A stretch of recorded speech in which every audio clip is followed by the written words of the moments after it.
Gravação iniciada. Retomando os trabalhos da sessão ordinária do dia 13 de outubro, com início às 9 horas. Na sequência, teremos os processos 8 e 9. Temos um pedido de acompanhamento. Vou pedir ao apoio para solicitar o ingresso na sala para acompanhamento do patrono da recorrente, prometeu participações. Processo da relatoria do conselheiro Paulo. Ok, presidente, farei a convocação. Obrigado. Itens 8. Pode abrir aqui, né, Paulo? Já está. Doutor Lucas, seu processo será julgado agora. Por favor, verificar mensagem privada no chat.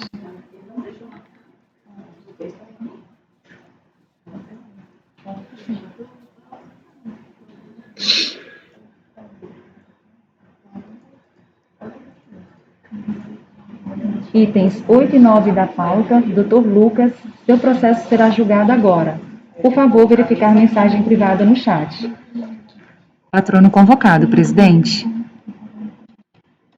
Ok, obrigado. Vamos aguardar, então, o ingresso do patrono no ambiente virtual.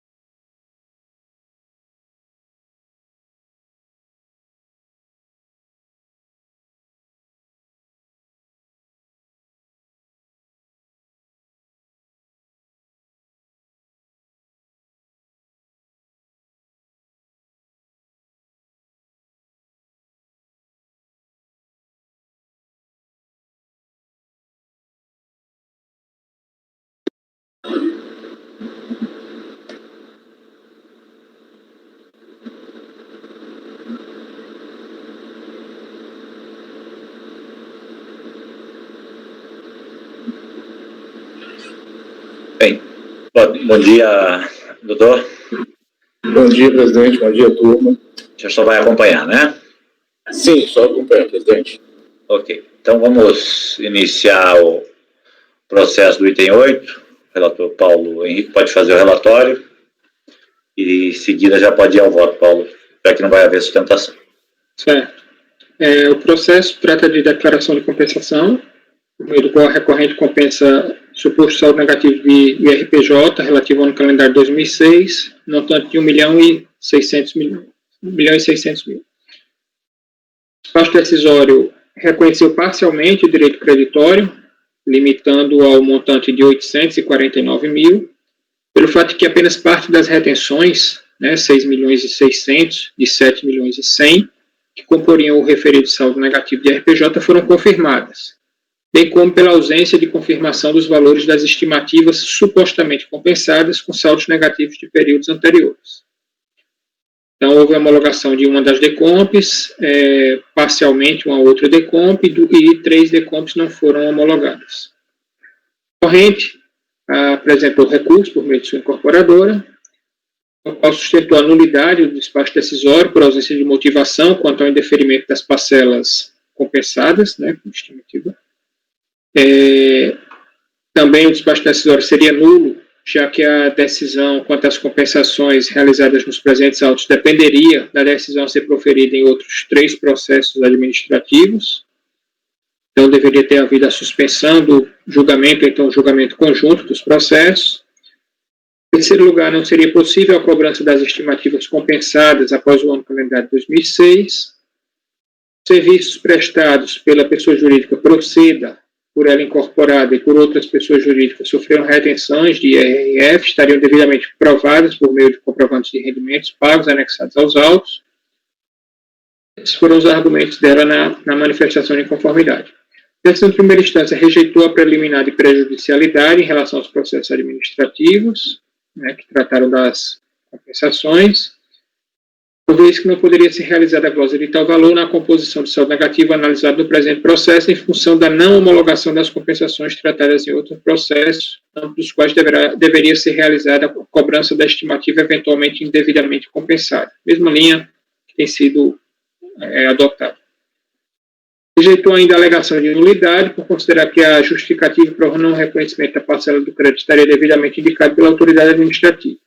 Quanto ao mérito, embora rejeitando a alegação da recorrente da impossibilidade de cobrança dos débitos compensados fora do ano calendário, reconheceu a quitação por compensação das estimativas relativas ao mês de janeiro de 2006 no valor de 690 mil, pelas razões acima expostas. No que tange às retenções, considerou comprovado um montante adicional de R$ 1.300.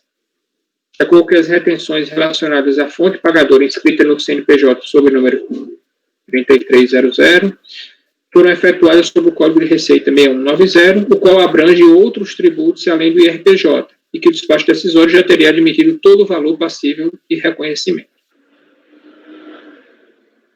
Trago aí a ementa. Após a ciência, foi apresentado recurso voluntário, no qual a recorrente sustenta mais uma vez a nulidade do despacho decisório, licenciamento de direito de defesa, seria baseado em alegações genéricas, sem conteúdo fático. Informa que as retenções relativas aos serviços prestados à Petrobras, que seria justamente aquele CNPJ, estão devidamente atestadas por meio de 2 comprovantes de retenção e que, aparentemente, um dos referidos comprovantes teria sido desconsiderado pela autoridade julgadora. Invoca o princípio da verdade material para justificar o poder dever da autoridade administrativa buscar informações alheias àquelas constantes dos autos para fundamentar as suas decisões. O relatório. Pode ir para o voto. É tempestivo, preenche todos os requisitos de admissibilidade, então eu estou tomando conhecimento dele. Em relação à preliminar de nulidade do despacho decisório, acredito que não seja necessária a leitura integral. Estou relatando que o que é argumentado pelo recorrente, se comprovado de fato, poderia ensejar nulidade, né, à luz do artigo 59, inciso 2. A leitura da referida decisão, porém, afasta as referidas alegações. O despacho decisório folha 24 estão apontados os montantes reconhecidos de cada parcela da composição do crédito. Nas informações complementares de folhas 26 a 28 são apontados por fonte pagadora todos os valores de retenção comprovados com base nas informações prestadas por estas, todos os montantes não comprovados ou parcialmente comprovados e as justificativas para não confirmação. Quanto às estimativas de RPJ, todos os valores comprovados e não confirmados e os motivos para não confirmação. Por fim, nas informações complementares de folhas 29 a 30, as informações por decomp relativas aos valores homologados, parcialmente homologados ou não homologados. Além disso, há a informação à folha 28 que os documentos considerados na análise realizada estão à disposição do sujeito passivo por meio de consulta na unidade de origem ao processo administrativo número tal. Trata-se, portanto, todas as informações necessárias à compreensão dos motivos para o não reconhecimento do direito creditório para o pleno exercício do direito de defesa estão devidamente apresentadas na decisão administrativa. Até que a recorrente apresentou sua manifestação de conformidade, se contrapondo especificamente em relação a cada parcela dos valores não reconhecidos. Não deve ser rejeitado, portanto, a preliminar de nulidade. Pode seguir, Paulo, a gente escolhe o voto. Não? Ok. Em relação ao mérito, como bem delimitado pela recorrente, após a decisão de primeira instância, permanece em discussão apenas parte das supostas retenções sofridas pela recorrente por pagamentos realizados por serviços prestados à Petrobras, conforme a seguir detalhado. Então, ela informou na DECOMP 1 milhão, foi reconhecido no despacho decisório 547 mil e há uma parcela não reconhecida de 466 mil. A alegação da recorrente é de que teria apresentado 2 comprovantes de retenção relativos à referida fonte pagadora, mas que apenas um deles teria sido considerado na análise até aqui realizada. A folha 140 há um comprovante anual de retenção emitido pela fonte pagadora em questão em favor da recorrente, a qual informa o valor pago de 11.400.000, com a retenção sob o Código de Receita 6190 do valor de 1.077. Considerando-se que o referido Código de Retenção sob a alíquota de 9,45 engloba, além do IRPJ, a CSLL, a COFINS e o PIS, cabe a dedução na apuração do IRPJ apenas da parcela correspondente ao IRRF, ou seja, 4,8% do total pago. Tal montante importa exatamente nos 547 mil reconhecido no despacho decisório. Enquanto que a recorrente apresenta a folha 142, comprovante anual de retenção emitido pela Petrobras, em nome da Proceda Tecnologia Informática Limitada, Ali, a informação de pagamento de 9.700.000, com a retenção sobre o Código de Receita 6190 do valor de 918 mil, ao qual corresponderia um montante de IRRF de 466.361. Mesmo documento já constava dos autos a folha 63.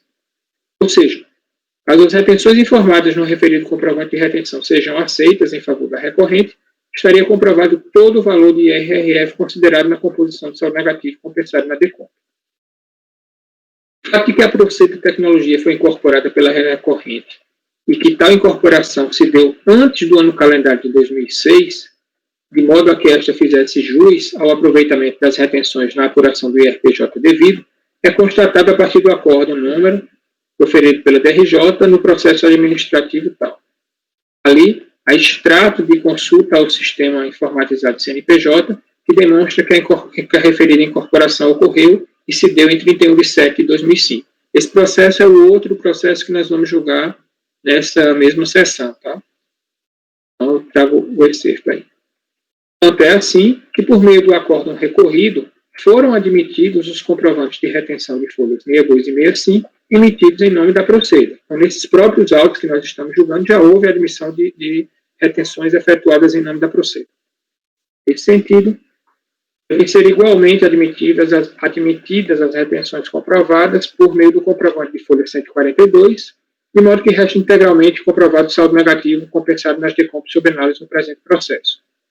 Considero descabido, neste momento, inovar completamente a análise, ao se exigir a comprovação de que os rendimentos informados no referido comprovante foram submetidos à tributação pela recorrente, na medida em que tal matéria jamais foi suscitada nas decisões anteriormente proferidas nos autos, inclusive quando do reconhecimento das retenções comprovadas por meio dos comprovantes de folhas 62 e 65. O disposto, voto no sentido de rejeitar a preliminar de nulidade de despacho decisório, no mérito, por dar provimento ao recurso voluntário para que fique reconhecido integralmente o saldo negativo de RPJ, montante de 1.600.000, e homologadas as compensações de que tratam as declarações de compensação sob análise do presente processo, até o limite do crédito reconhecido. Okay. Paulo, aqui a gente tem usado reconhecer só o que é pedido no recurso, né? Assim, adicionalmente, pode até mencionar aí, perfazendo a integralidade do crédito pleiteado na sequência, mas acho que o reconhecimento do recurso é do que está sendo pleiteado, né? Só acho que essa ressalva aí. Ok, tranquilo. Então, coloquei aí eu não coloquei aqui reconhecia, né? Eu vou ter que ir para que eu sei. Mas tudo bem. Para que fique reconhecido integralmente, mas só para manter o padrão. Então, o relator está rejeitando a preliminar de nulidade e, no mérito, dando provimento ao recurso nesse processo. Senhor Gustavo. Com o relator, presidente. Senhor Ricardo. Vige porque eu propunha converter em diligência. Para que fim, Ricardo, só para contextualizar? Porque eu entendo que deveria haver uma verificação da efetividade do oferecimento à tributação dos valores retidos, conforme aquele comprovante de rendimento. Ok. Senhor Flávio. Com o relator, presidente. Senhor Andréa. Com o relator, presidente. Senhor Cláudio. Também acompanho o relator. Senhora Fabiana. Acompanho o relator. Eu também vou acompanhar o relator. A gente tem tido aqui, às vezes, essa discussão do oferecimento da tributação, né, em algumas circunstâncias. Eu vou acompanhar aqui o relator, porque realmente não havia... A discussão toda ficou em torno da comprovação da retenção, em princípio, né? Então, vai ficar por maioria de votos em dar provimento ao recurso para... Na preliminar de nulidade, você acompanha, né, Ricardo? Então, por unanimidade para rejeitar a preliminar de nulidade, no mérito, por maioria, em dar provimento ao recurso, tem sido o conselheiro Ricardo que propunha a realização de diligência. Ok? Então, esse item está votado.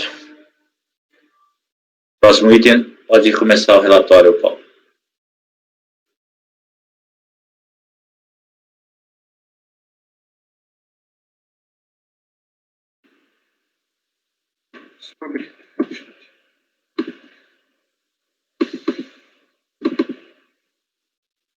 também se trata de declaração de compensação, por meio do qual ela compensou o saldo negativo de RPJ do ano calendário 2005, montante de 2.200.000, com débito de sua responsabilidade. O despacho decisório reconheceu parcialmente, no montante de 1.400.000, pelo fato de que apenas parte das retenções, 3.300.000 de 4.400, valor errado aí, depois eu ajudo, que comporiam o referido saldo negativo de RPJ foram confirmadas. Assim, homologou a referida DECOMP, juntamente com outros 3 DECOMPs que utilizaram o mesmo crédito, além de homologar parcialmente uma das DECOMPs e não homologar outra. A corrente, por meio de sua incorporadora, apresentou manifestação de conformidade, no qual sustenta que os informes de retenção e as notas fiscais juntadas aos autos comprovariam a integralidade das retenções que compuseram o saldo negativo utilizado nas compensações realizadas. Retenções para as quais não foram apresentados informes de retenção estão comprovadas pelo destaque nas notas fiscais de serviço e pela escrituração no livro razão. 3. A não apresentação do informe de retenção não impede o reconhecimento do direito creditório, sendo admitidos outros meios hábeis de comprovação.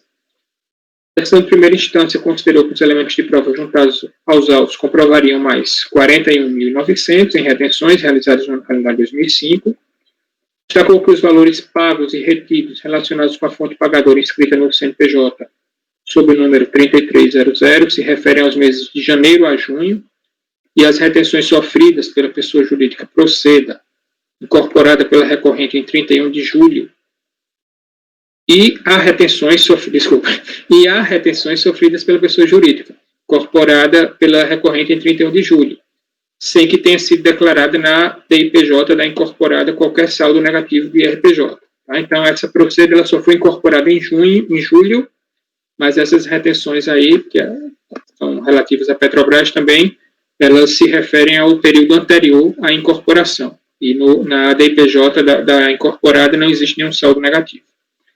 Em relação às notas fiscais apresentadas com manifestação de conformidade, a decisão recorrida apontou que na folha 207, a recorrente apresenta diversas notas fiscais cujos dados não podem ser observados com clareza em razão da má qualidade da fotocópia.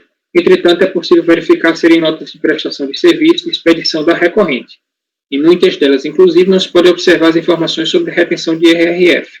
No entanto, quanto ao valor probante de tais documentos, se destacar a necessidade da liquidez de certeza exigida pelo artigo 170 em relação ao crédito, cabendo ao interessado, no caso contribuinte, comprová-los conforme disposto no artigo 74. Destacou ainda a imprescindibilidade à luz da legislação da apresentação de DIF pelas fontes pagadoras e do comprovante de rendimento pagos pela recorrente, como meio de prova das retenções. Ademais, como no caso dos autos, em que as notas fiscais de serviço são da emissão da própria recorrente. Ademais, aí está errado. Em especial, como no caso dos autos, em que as notas fiscais de serviço são de emissão da própria recorrente. Pois a ciência foi apresentado recurso voluntário, no qual a recorrente repete as alegações trazidas na manifestação de conformidade. Em relação aos valores retidos por Petrobras, argumenta que o acórdão recorrido teria se amparado em questão meramente formal, sendo que o comprovante anual de retenção comprovaria o oferimento das receitas e a correspondente retenção dos tributos devidos. Argumenta que, além das notas fiscais apresentadas, a DIPJ e o livro razão do ano calendário 2005 comprovariam as retenções que compuseram o saldo negativo compensado. Posso passar o voto? Pode. O recurso também é tempestivo, preenche todos os requisitos de admissibilidade, então tomo conhecimento. Após a decisão de primeira instância, permanece em litígio uma parcela no valor de 820 mil, do total de retenções que a recorrente alega haver sofrido no ano calendário 2005. Análise dos elementos de prova, apresentados será dividida em 4 grupos. As retenções sofridas pela Proceda antes da incorporação. Parte das retenções se referem a valor pagos / retidos à pessoa jurídica Proceda Tecnologia, incorporada pela recorrente em 31 de julho, os meses do ano calendário 2005, anteriores à incorporação. Referidos valores não podem ser aproveitados pela recorrente para a dedução do valor do IRPJ apurado ao final do ano calendário, pois, conforme o artigo 2º, inciso 3 da 9430, apenas o valor do imposto de renda pago ou retido incidente sobre as receitas computadas na determinação do lucro real pode entrar em tal apuração. Ou seja, apenas os valores das retenções correspondentes às receitas auferidas e submetidas à tributação pela própria recorrente. Retenções sofridas pela Proceda deveriam ter sido computadas na apuração realizada na DPJ entregue em relação ao período do ano calendário 2005 anterior à incorporação sofrida, para deduzir o IRPJ apurado com base nas receitas por ela, Proceda, auferidas. Nessa situação se enquadram, por exemplo, os valores pagos retidos por Petrobras nos meses de janeiro a junho de 2005, além daqueles relativos ao comprovante de folha 142. Se trata, como alega a recorrente, de questão meramente formal. Tratam-se de contribuintes distintos, apurações distintas, realizadas em relação a períodos distintos, nas quais as mencionadas retenções são confrontadas com o valor devido e podem, ou não, contribuir para a formação de saldos negativos de IRPJ, os quais devem ser objeto de decompos distintas. No caso dos autos, trata-se exclusivamente do saldo negativo apurado pela recorrente no final do ano calendário de 2005. Como aqui são situações fáticas, é para adiantar depois o conjunto do voto, vou colher assim, no geral, alguma divergência com o relator nesse ponto até aqui? Pode seguir, Paulo. Os comprovantes de retenção exclusivamente de contribuições sociais. A segunda parcela dos comprovantes apresentados pela recorrente não comprovam retenções de IRRF, mas apenas de CSLL, COFINS e PIS, por força do artigo 30 da Lei 10.833 de 2003. Nessa situação, enquadram-se os comprovantes de folhas, e aí eu discrimino esses comprovantes. Ok, esse é o segundo grupo, né? Isso. Também alguém diverge aqui? Segue. Comprovantes de retenção sem relação com litígio. Alguns comprovantes de retenção apresentados pela recorrente se referem a valores sem qualquer correspondência com as fontes pagadoras apontadas na relação pendente de comprovação. Nesse sentido, os documentos de folhas, e aí eu aponto também as folhas. Há casos ainda que os comprovantes de retenção apresentados se referem aos valores já reconhecidos no despacho decisório.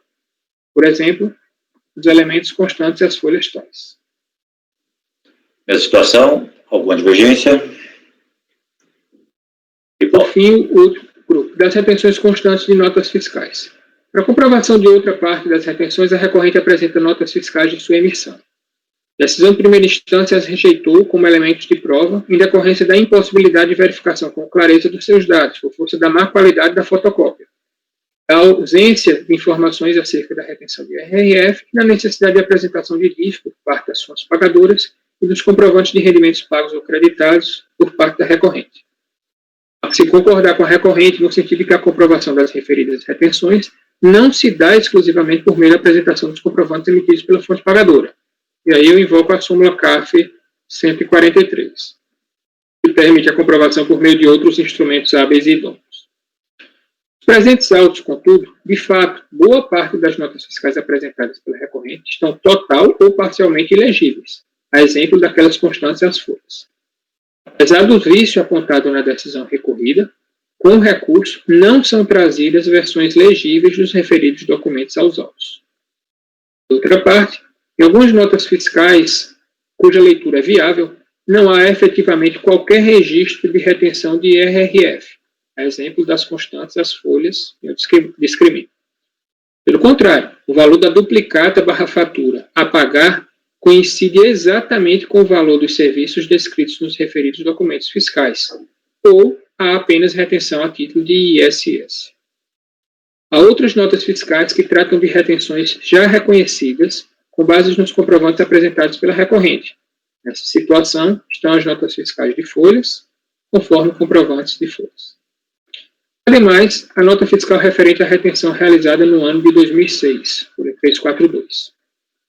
Há, entretanto, algumas poucas notas fiscais nas quais há a informação de retenção de IRRF ainda não consideradas e que correspondem aos valores glosados no despacho decisório, conforme demonstrativo a seguir. Retenções relacionadas com a fonte pagadora IBM são corroboradas pelo demonstrativo de folha 140, com o auxílio do de folha 141.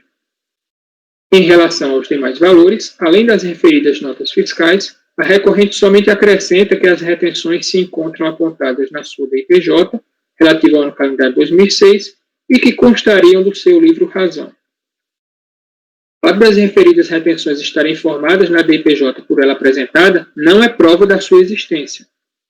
Apenas uma informação prestada pela própria recorrente.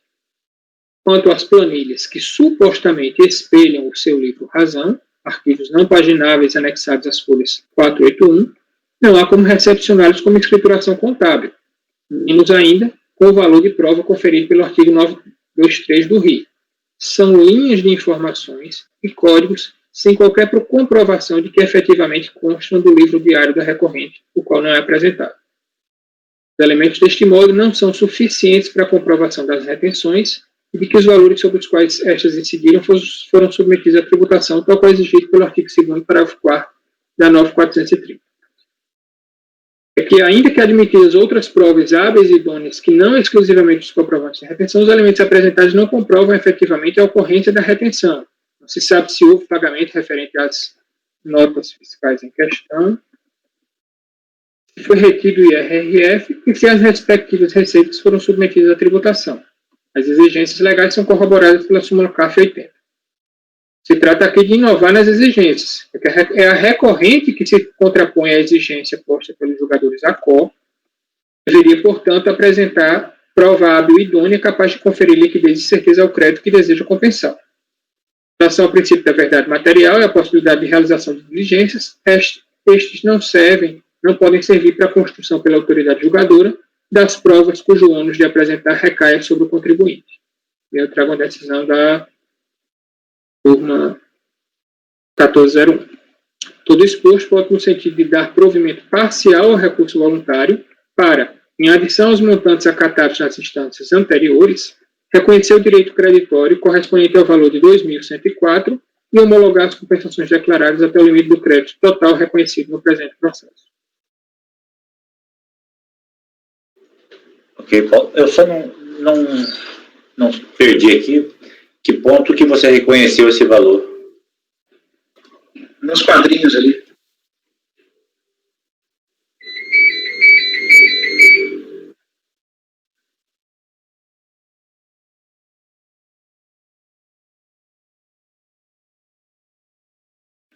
No quadro, eu discriminei as notas fiscais que ele apresenta, tá? Que teria relação com essas retenções que foram glosadas. E aí, a da IBM, que é essa 33372, o valor de 2.104, eu digo que elas são corroboradas pelo demonstrativo de folha 140 com auxílio de folha 141. Acho que está citando um CNPJ errado aqui, então. Não? Verdade. O final não Eu vou... O CNPJ do quadro... não, é porque é a matriz. É porque é a matriz. Ah, tá. Ok. Então, o relator aqui está dando um provimento parcial nesse último item para reconhecer esse IR-fonte. Vamos escolher os votos global agora? Gustavo? Está evidentemente fática, presidente. Em termos de fato, aí eu tenho que me valer da análise que o relator fez. Eu vou com o relator. Ricardo? Eu divido porque propunha diligência.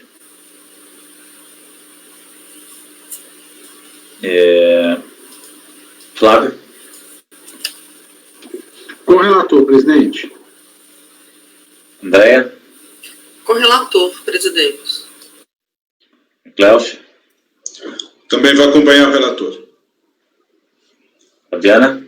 Acompanho o relator. Também acompanha o relator. Então, nesse caso aqui não teve alegação de nulidade, né? Só mérito.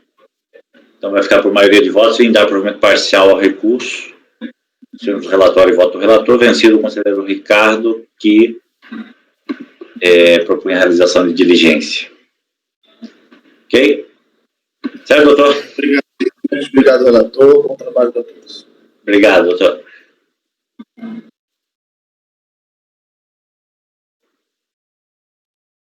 Vou fazer a anotação desse último item aqui já.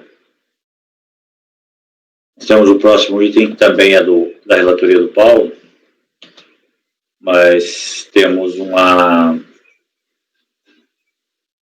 sustentação por vídeo.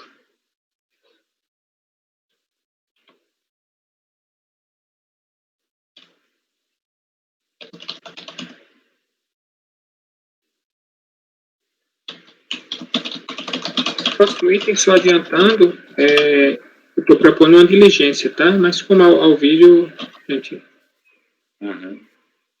assiste. Bem, então vamos lá. Item 10, Libra Terminal, né? Temos um vídeo. Deixa eu compartilhar o vídeo aqui com vocês. Lê o relatório primeiro, né? Ah, é verdade, por favor. Faz um breve resumo, já que você vai propor diligência. Também a Ondecomp aqui, ela compensa pagamento a maior a título de CSLL em relação ao período de apuração de janeiro de 2008.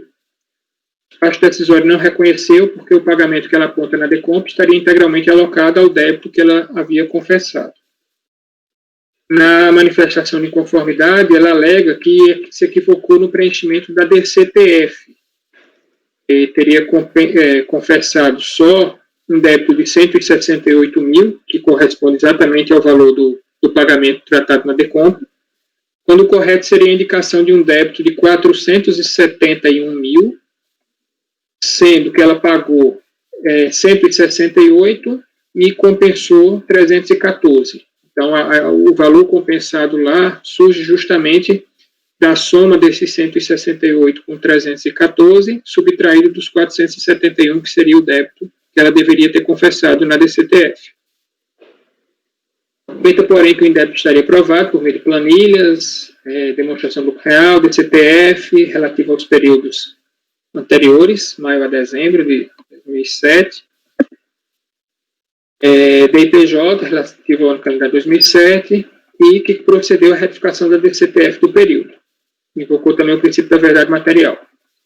A decisão de primeira instância considerou que a informação prestada à DCTF retificadora apresentada após a ciência do despacho decisório não pode ser considerada desacompanhada da comprovação do erro em que se fundamenta, que no caso sob análise, a recorrente não apresentou qualquer prova dos supostos erros cometidos nas declarações originais. Então, não reconheceu o indébito.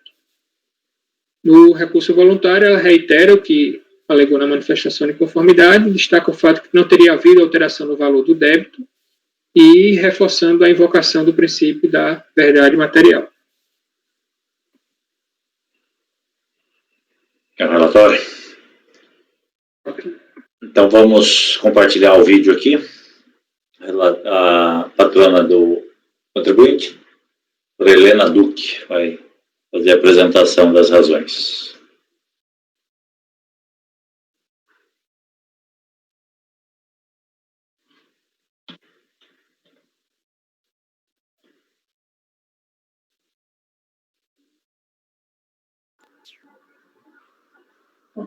Boa tarde, senhores conselheiros.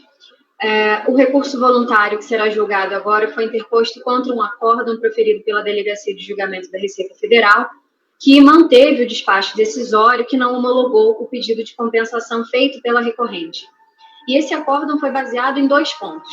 Primeiro, o fato da DCTF ter sido retificada depois do despacho decisório, o que seria um impedimento para tal compensação. E o segundo ponto é que a recorrente não teria comprovado a efetiva existência do crédito. Como demonstrado nas razões do recurso voluntário, ambos os pontos não se sustentam, em razão do que o acórdão deve ser integralmente reformado para homologar a compensação efetuada. Para que possamos explorar os pontos da melhor forma, eu vou começar então com a comprovação da existência do crédito tributário, que possibilita a compensação feita. Esse crédito nasce em fevereiro de 2008, na ocasião do pagamento da CSLL referente a janeiro de 2008. O recorrente apurou um débito de R$ 471.383,32 e decidiu pagá-lo de 2 formas, por meio de compensações, e essas compensações foram no total de R$ 314.021,07, foram 7 compensações, todas efetuadas no dia 28 de fevereiro de 2008, e todas estão juntadas na manifestação de inconformidade como um documento 6. Para facilitar a nossa leitura e a nossa compreensão, no recurso voluntário e nos memoriais, nós transcrevemos uma tabela que indica o valor de cada PERDCOMP e o número, o valor que foi efetivamente compensado em cada uma delas. O restante desse valor da CSLL foi recolhido por DARF no dia 29 de fevereiro de 2008 também, e é aí que está o ponto nodal desse recurso voluntário. a recorrente cometeu 2 erros. O primeiro erro foi recolher o DARF num valor maior. Ao invés de recolher exatamente a diferença entre o débito de R$ 471.383,32 e o que já havia compensado de R$ 314.021,07, o que geraria, na verdade, R$ 157.362,25, acabou recolhendo R$ 168.917,43, o que gerou uma diferença no final exatamente do crédito, que é de R$ 11.555,18. Essa diferença, na verdade, que resultou em R$ 482.938,50, para o que efetivamente era devido, é o crédito que a gente está discutindo aqui de R$ 11.555,18. Então, o primeiro erro foi esse recolhimento a mais pelo DARF. E o segundo erro tem a ver com o primeiro, que foi ter declarado na DCTF original, como o débito total da CSLL somente o valor daquele DARF errado, de R$ 168.917,43, e não da quantia total, que abarcava também o valor das compensações, ou seja, aquele valor de R$ 471.383,32. Então, primeiro recolheu-se um valor a mais, e depois se declarou como débito de CSLL total esse valor recolhido pelo DARF ao invés do valor total. Esse cálculo aritmético, e, portanto, as explicações de origem desse crédito estão bem esclarecidas na planilha de demonstrações do lucro real de 2008, que a recorrente juntou tanto na manifestação de inconformidade quanto no recurso voluntário, da onde se vê que na coluna da CSLL de janeiro de 2008, existe um saldo de R$ 11.555,18. Também é comprovada a existência desse crédito na própria DCTF retificadora, foi emitida pela recorrente, na qual estão apontados os débitos, o débito, na verdade, real, o valor integral global, e as formas pelas quais esse débito foi quitado, foi extinto, por meio de compensação e por meio do recolhimento do DARF. E falar da DCTF retificadora nos leva ao segundo ponto do acórdão recorrido, que é a errônea conclusão de que essa DCTF retificadora não poderia ser feita depois do despacho decisório que não homologou a compensação feita pela recorrente. De fato, o despacho foi em 7 de outubro de 2009 e a retificação veio em 13 de novembro de 2009. Contudo, a DCTF é uma declaração que possui natureza declaratória, portanto, e que, como possui essa natureza declaratória, ela retrata uma situação pré-existente e não constitui, a partir daquele momento, um fato novo, né? O direito ao indébito, nesse caso, ele nasce no momento em que o valor a mais é recolhido, que foi no pagamento do DARF. Ou seja, no momento em que a recorrente recolhe aqueles R$ 11.555,18 a mais, em excesso, o indébito nasce porque, na verdade, o que era realmente devido era muito menor do que foi recolhido.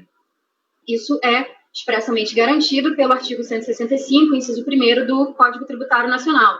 Portanto, a lógica de que se o contribuinte ele não deve recolher e mais tem direito à repetição desse indébito, ele é legitimado pela própria legislação tributária.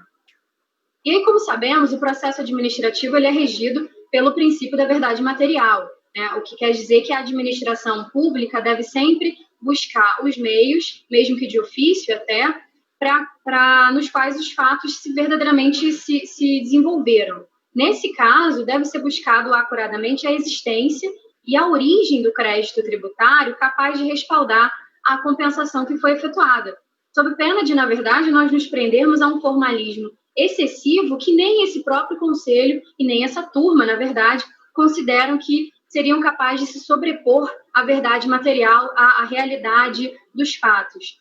E é nesse sentido, inclusive, que aponta a jurisprudência pacífica desse Conselho e principalmente dessa turma. No memorial que nós enviamos há 2 dias, nós relacionamos a ementa do acordo número 1302.003.925, julgado em setembro de 2019.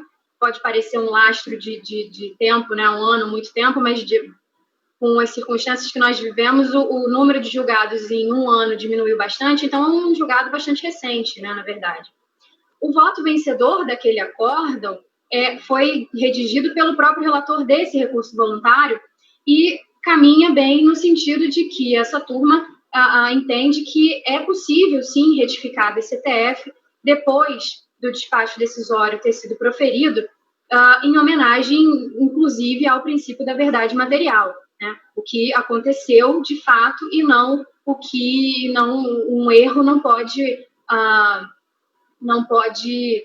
justificar um lançamento indevido ou uma compensação que é legal e que, na verdade, não foi homologada por um erro do contribuinte que foi retificado. Tá?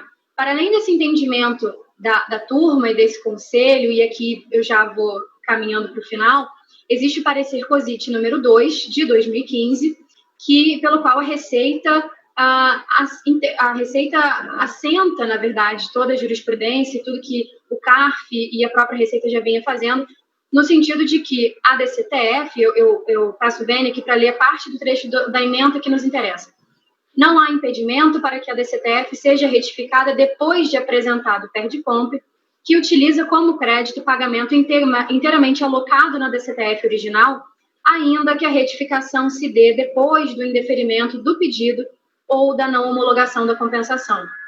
Infelizmente, esse parecer COSIT foi editado depois da interposição do nosso recurso voluntário, senão certamente seria citado lá.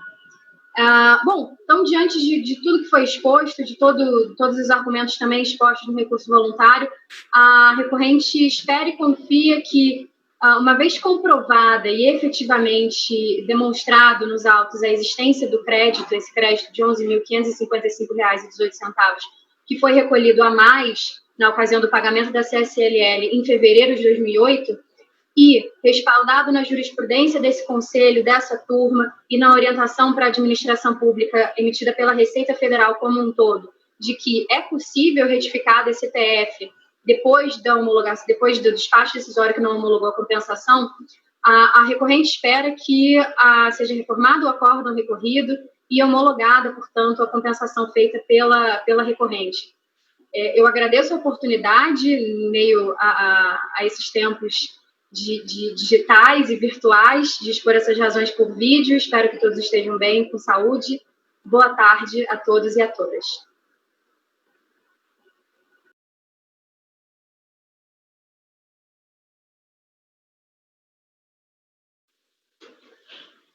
Então, tivemos a sustentação. Patrona. Podemos ir ao voto, Paulo? Sim, o recurso é tempestivo, preenche todos os requisitos de admissibilidade, tá?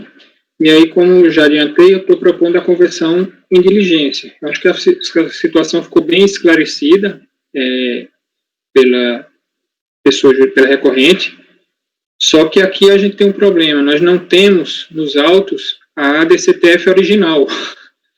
Né? Então, assim, toda a argumentação que é feita depende do cotejo com esse documento. Eu não sei se tudo foi dito da forma que a recorrente falou, né, seria uma questão meramente de analisar as provas constantes dos autos para ver se corroboram, se houve realmente a compensação no montante que ela alega, né, mas se eu não sei exatamente o que é que foi confessado originalmente, né, então pode ser que houvesse a confissão de um débito maior do que esse débito que ela alega agora e que justificaria completamente a argumentação da DRJ. Então, eu acho que esse elemento é essencial. Então, estou propondo a conversão em diligência simplesmente para que sejam juntadas todas as DCTFs que a contribuinte apresentou em relação a janeiro de 2008. Ok. Então, o relator propõe a realização da diligência apenas para a juntada das DCTFs da recorrente a original em especial, né, Paulo? Gustavo? Com o relator, presidente. Ricardo? Relator. Flávio? Com o relator, presidente. Lélcio? Ah, não, André, perdão.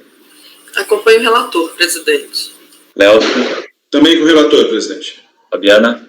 Também acompanho o relator. Me acompanha, então, por unanimidade de votos. O colegiado vota por converter o julgamento em diligência. Nos termos do relatório e voto do relator. Com esse julgamento aqui, a gente cumpriu a... Presidente, e aí, nesse caso, eu não estou propondo abrir prazo para o contribuinte, porque é meramente a juntada dos documentos por ele já apresentado. Certo. Documentos que ele conhece, né, vamos dizer, eu deveria conhecer. Apenas para registrar, então aqui. Bem, agora, isso aí a gente atualizou a pauta da sessão passada, até agora. Vamos para a dessa sessão, os indicados especificamente para essa sessão, item 11. Relator Gustavo, recorrente agropecuária Estrela do Céu.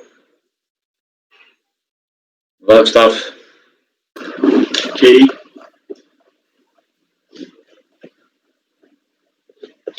No feito de pedido eletrônico de compensação, por meio do qual o recorrente pretende utilizar um pretenso crédito oriundo de pagamento superior ao efetivamente devido, título de RPJ, por ordem na competência de março de 2009. Recolhimento pretenso em débito se deu em abril daquele mesmo ano, por meio de DAF juntada florestais, na importância de X. Por meio do despacho decisório, a unidade de origem por bem não reconhecer o direito creditório, por conseguinte não homologar a compensação, argumento de que o valor consignado no DAF estaria integralmente alocado para pagamento de débito regularmente compensado em DCTF. Cientificado o conteúdo do despacho, a empresa opôs sua manifestação de conformidade em que, em apertadíssima síntese, sustenta que teria suportado a desapropriação de imóvel de titularidade, percebendo, em razão disso, uma indenização no montante de R$1 milhão paga pela empresa CESP, Companhia Energética de São Paulo. Firma, então, promover o recolhimento de todos os tributos federais pertinentes, dando conta, todavia, e tardiamente, que sobre o valor recebido não haveria incidência do imposto de renda, sem promover a compensação tratada neste processo. Trouxe para comprovar o seu direito as cópias da inicial de uma ação movida em face da CESP, da minuta de acordo judicial firmado entre ela e a empresa pública Retro, sentença homologatória do predito acordo e ainda da ata de audiência em que o conserto foi apresentado ao juiz da demanda em questão. Outro sim. Planilhas com a alocação dos preditos em débitos por processo e por perder compra e a cópia dos respectivos DAFs. A empresa pediu, então, a homologação da compensação. O Estado a se pronunciar sobre o caso, a DRJ julgou improcedente, basicamente por entender necessária a retificação do DCTF para que o indébito, cuja recuperação se postula, seja reconhecida. Aí. Primeiramente foi intimada, tendo interposto recurso voluntário, por meio do qual, além de reprisar as alegações concernentes à não incidência do IR, sobre valores recebidos de indenização, ataca objetivamente o argumento deduzido pela DRJ, sustentando que o artigo 65 da norma 430 nunca condicionou a repetição do indébito a qualquer providência adicional, especificamente a retificação do seu DCTF, prevendo assim pela reforma do Aresto Tacar. Esse é o relatório, presidente. Vamos para o voto. O custo tempestivo, conheço dele. De antemão, vale destacar que a obrigação tributária surge e somente pode surgir. Bom, aqui eu vou falar o quê? Objetivamente é que se o contribuinte traz prova de que o que ele informou na declaração está errado, essa prova tem que ser admitida. Então, aquela ideia de que, já reconhecido por recurso repetitivo do STJ, de que as declarações prestadas pelos contribuintes, per se, não constitui obrigação, comportando prova de que houve erro, tá? Aí nós vamos para a folha 4, lá para o final, último parágrafo.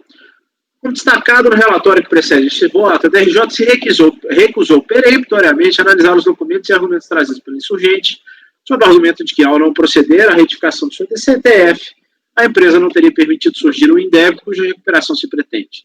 Em linhas gerais, o que afirmou a turma Cor é que a obrigação tributária surge exclusivamente a partir da prestação de informações pelo contribuinte, a par da ocorrência efetiva ou não do próprio gerador do tributo, sujeito à modalidade de lançamento preconizado pelo artigo 150 do CTN. Não admite sequer que os sujeitos passivos possam comprovar que o tributo confessado não era devido. E esse entendimento, diga-se, contraria precisamente a posição sedimentada pelo STJ no julgamento do já tratado RESP, eu transcrevi lá em cima. Afirmando-se agora que o precedente reto foi julgado sob o rito do artigo 543 do antigo CPC, a sua observância pelos membros deste órgão administrativo fiscal é imperativo, a teor do que dispõe os artigos 45.6, 62, parágrafo 1º, 2b, do anexo, perdão, né, 2 do RICAF, aprovado pela portaria X. Neste passo, é de se reconhecer de antemão a necessidade de reforma do aresto ora examinado. A questão que persiste, todavia, diz respeito à extensão desta reforma. É verdade que existem várias incongruências que não são explicadas pela empresa, e que verdade seja dita, verdade de novo, vou mudar isso aqui, e que, diga-se, nunca foi instado a explicar. Primeiramente, a ação inicialmente proposta foi distribuída por dependência ao processo de número 001/09, tramitando perante o juiz da comarca de Mirandópolis, São Paulo. Já as petições em que o acordo mencionado anteriormente foi inicialmente proposto, referem-se aos autos de número 021/99. Por fim, o ser tratado pela alta de audiência juntada a Florestais faz referência a autos de número 25607 e abrange também o processo de número 629/99. Ora, o primeiro acordo, feito no curso do processo de número 021, é datado de agosto de 2004, tendo sido homologado por sentença nesta mesma data. Já o acordo tratado pela ata de audiência supra-referida teria sido firmado em 29 de julho de 2009, estabelecendo como data para seu pagamento o mês de agosto deste último ano. Em suma, os valores descritos no acordo datado de 2004 alçam a multa de R$1 milhão e deveriam ter sido pagos em 4 parcelas vencíveis em agosto, setembro, outubro e novembro de 2004. Já a avença pactuada na ação tratada pela ata de audiência descreveu 2 valores dotados de natureza indenizatória que, somados, alçaram a importância de R$1.230.000, havendo ainda uma terceira parcela a ser paga pela CESP no valor de R$650 mil, a título de multa, que em princípio seria tributável pelo IRPJ. Este último acordo, insista-se, estipulou que o pagamento se daria no mês de agosto de 2009. Ora, vamos. O pedido de compensação descreve a importância a ser restituída no valor de R$280 mil, pretensamente recolhido quanto à competência de março de 2009. Isto é, a competência descrita na DECOMP não coincide em datas com nenhum dos vencimentos abordados pelos 2 acordos. E no outro giro, também não coincide em valores com as parcelas descritas nos pedidos de consertos, notadamente quando, observando-se o DARF juntado a Florestais, a base de cálculo utilizada para a empresa teria alcançado a importância de R$1.159.000. E mais que isso, e mesmo que se queira considerar verba e graça, que este último valor, R$1.159.000, seja decorrência de uma mera atualização dos valores descritos no primeiro acordo, que só pode ser conjecturado, já que não há elementos ou explicações que atestem tal fato, a recorrente não trouxe qualquer outro documento que comprove sequer o recebimento dessas importâncias, respectivas datas, ou mesmo que na competência de março não tenha apurado outras receitas ou rendimentos passíveis de tributação pela IRPJ. Aliás, não nos é dado saber sequer o regime de tributação a que a empresa estaria submetida, já que dos autos não constam cópias nem da DIPJ da empresa, nem tampouco da DCTF, cuja transmissão teria pretensamente gerado o indébito em exame. Está mais que claro que faltam ao feito elementos para que se permita, nessa instância, exercer qualquer juízo de valor sobre o direito creditório da empresa. E, à luz dos preceitos do artigo 170 do CTN, seria suficiente, quiçá, para negar provimento ao apelo. Contudo, não houve, insistas por parte da DRJ, qualquer exame, mínimo que seja, sobre os... Só um momento, por favor. Sobre os documentos em relação... Desculpa, gente. Essa quantidade de processos que a gente está julgando faz com que a gente diminua a qualidade dos votos, é dureza. Os quais este relator agora se debruçou. Por outro lado, a empresa nunca foi, de qualquer forma, provocada para trazer maiores explicações que pudessem aclarar as próprias dúvidas e incongruências ora apontadas. O colegiado não pode, agora, uma vez superado o óbice eminentemente jurídico, aventado pelo arresto recorrido, deixar de reconhecer o direito creditório da empresa, desta feita sob argumento de cunho eminentemente fático, e sobre os quais não se instaurou no feito a necessária dialética, sob pena de supressão de instância e, mais grave, de violação ao princípio da ampla defesa. Outra sorte, como já exposto, tal como instruído o processo, até aqui não existem elementos que permitam sequer afirmar a verossimilhança das assertivas lançadas pelo recorrente, não sendo possível também acolher a sua pretensão. A única decisão possível no espaço revolve necessariamente a reforma parcial do decision accord, a fim de que, superada a questão do direito, possa aquela turma exercer um juízo efetivo de valor sobre a matéria fática marcada pelo feito, tomando-se as medidas que julgar pertinentes, inclusive para melhor instruir o processo, que sabia dirigir. Diante do exposto, vou acordar parcial provimento ao recurso voluntário para determinar o retorno dos autos da DRJ, a fim de que, admitida a produção de prova que demonstre a existência do indébito concernente aos valores confessados em TSTF, mesmo que não tenha sido objeto de retificação, haja um pronunciamento explícito sobre a matéria de fato trazida pela insurgente em sua manifestação de conformidade. Ok, então o relator está dando provimento parcial. Seria uma nulidade, né, de acordo, né? Não. Esse é aquele caso em que ela invoca um argumento jurídico prejudicial de mérito para não analisar nada mais. Tá. Então, é aquela decisão que a gente afasta o óbice jurídico e manda ela analisar o resto. É um acordo complementar, então, seria. Ok, Paulo? Acompanho o relator. Ricardo? Acompanho. Flávio? Com o relator, presidente. Andréa? O relator, presidente. Lélcio? Presidente, eu vou acompanhar. Eu só fiquei em dúvida, Gustavo, por que é parcial esse provimento? É porque eu não estou dando provimento para reconhecer o crédito, né? Eu estou reformando o acórdão, porque ele pede no recurso o provimento total. Né? Ele pede o provimento total. Então, eu acolho o erro em relação ao óbice, então eu dou parcial provimento ao recurso e mando a DRJ analisar. Por isso que o provimento é parcial. E a gente não reconhece direito de história. Entendi. Com o relator, presidente. Fabiana? Também acompanho o relator. Ok, também vou acompanhar. Então, por unanimidade de votos, o colegiado dá provimento parcial para determinar o retorno da decisão do processo da DRJ para que se profira a decisão complementar. Em linhas gerais, né? Nós temos relatório e voto do relator. Tem anotação aqui, mas eu já vou chamar o outro processo para a gente já ganhar tempo. Tudo bem? Então, tranquilos? Podemos seguir? Próximo item, Flávio. Item 12. Ares Tecnologia. É um paradigma, né? Que vai se refletir. Inclusive, presidente, tem outros paradigmas aqui, a gente já discutiu sobre isso, pelo que eu entendi. Então, aqui na sua relatoria, esse Axe Trade, mas eu não conheço esse contribuinte. Eu não sei se aqueles casos de paradigma que a matéria, que é igual. Deve ser. Ou são pessoas próximas, ou a matéria é idêntica, será? Mas eu não... Temos que confiar que a matéria é a mesma. A identidade de matéria e de recursos. Pode iniciar, por favor. Tá. Pessoal, o voto está lá disponibilizado na pasta T. Bem, trata-se de processo administrativo, pedido de compensação, em que esse contribuinte pretendia quitar débitos próprios com crédito de RPJ decorrente de pagamento devido a maior de estimativas mensais.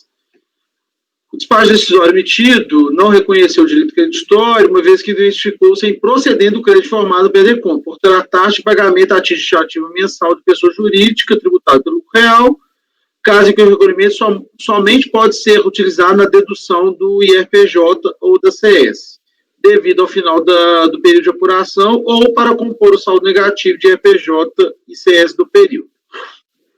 Não concordando com o que constou do despacho decisório, o recorrente apresentou manifestação de conformidade, na qual alegou, em síntese, que, como optante pela sistemática de apuração do lucro real, recolheu estimativas ao longo do ano de 2007, mas que, ao final do período, verificou que fez o recolhimento a maior daquelas estimativas.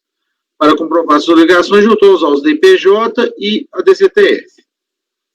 Ao analisar as razões, a DRJ de Belo Horizonte entendeu por bem julgar como improcedente a manifestação. Como se observa do acordo, a turma de julgamento, em que pesa afirmar que o pagamento maior das estimativas pode ser objeto de pedido de restituição ou compensação, entendeu que o direito creditório invocado na manifestação de conformidade é saldo negativo de RPJ decorrendo do ajuste anual, e não pagamento indevido ao maior. E, dessa forma, como o PDCOM penalizado indicava como direito creditório pagamento devido ao maior, o acórdão recorrido julgou como improcedente a manifestação de inconformidade. Não concordando com o entendimento exarado, o recorrente apresentou recurso voluntário, no qual deixa claro que houve erro na indicação do direito creditório, pagamento indevido a maior ao invés de saldo negativo, mas que esse erro não poderia ser impeditivo para o reconhecimento do seu direito creditório e, por consequência, deveria ser homologado o pedido de compensação. Em pedido subsidiário, requeriu que fosse determinado o retorno dos autos da DRF de origem para que possa ser analisado o direito creditório como sendo saldo negativo. Bem, esse é o relatório, presidente, é uma discussão já conhecida da turma, né? Indicação indevida lá no PRDCOMP de pagamento indevido maior ao invés de indicação de saldo negativo. Posso ir ao voto? Por favor. Tá. O recurso é tempestivo e preenche os demais requisitos, então por isso dele eu tomo conhecimento. A discussão posta no presente processo administrativo já é conhecida deste colegiado e resume-se basicamente no fato de o contribuinte indicar em pedido de compensação, de forma equivocada, o direito creditório como sendo pagamento indevido, quando se está tratando, em verdade, de saldo negativo.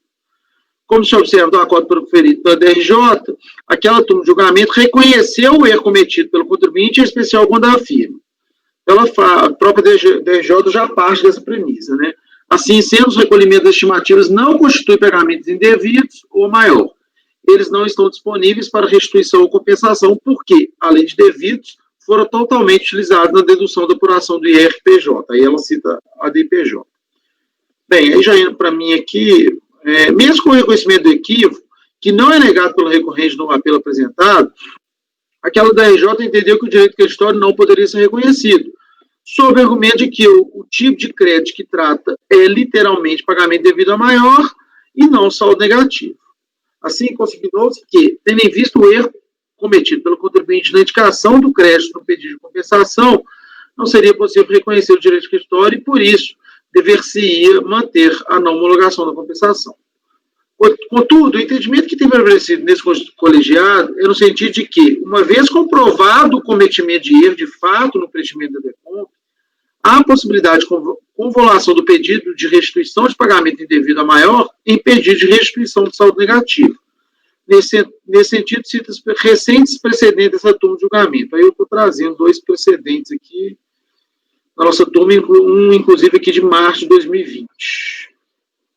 De fato, nos termos dos precedentes acima, nós podemos admitir que o não reconhecimento do direito creditório e a não homologação das compensações tenham como fundamento apenas um erro material cometido pelo contribuinte. Por outro lado, no presente caso, quando se analisa os documentos comprobatórios apresentados pelo recorrente, em especial o seu DPJ 2008, verifica-se que, no ano calendário de 2007, houve um recolhimento a maior do IRPJ, uma vez que o valor das estimativas recolhidas supera o valor do tributo apurado ao final do exercício.